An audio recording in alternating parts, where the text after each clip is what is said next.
Hello mga kalamion, good day everyone. Kumusta na ang ating mga buhay dyan? Real talk na naman tayo. Ito tayo habang nagluluto, magre-real talk lang tayo ha. Usapang love or usapang pagluluto, i-combine na natin. Piliin mong magmahal yung masarap magluto. Kasi I'm sure mas masarap yan magmahal. O di ba? Sa mga boys dyan, real talk lang tayo.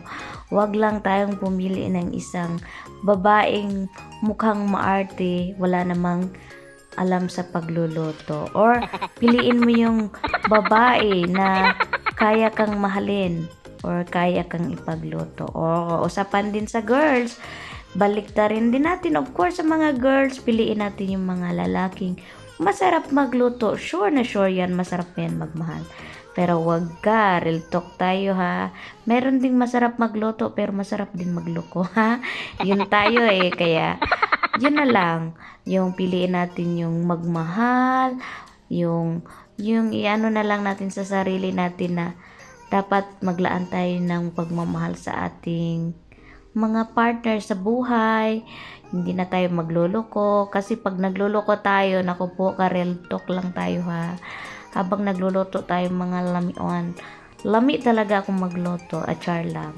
Ang sa totoo lang, pag nagmahal tayo, maging totoo tayo sa sarili natin. Kasi minsan may mga taong, yung nagmahal lang, kunwari lang, fake pala. Totoo nga naman guys, sa real na buhay, real talk lang. Pag nagmahal tayo ng mga magagaling magluto, naku po, ang swerte na natin dyan. Huwag na natin pakawalan. Pero pag nagmahal ka ng hindi marunong magluto, kaartihan lang, ay naku po, hindi ka swerte. Naku, ewan ko na lang. So, sa totoo lang guys, sa mga lahat na laging nakasubaybay sa aking walang kwentang mga real talk na luto na naman. Ay nako, meron naman kayong mapulot na aral.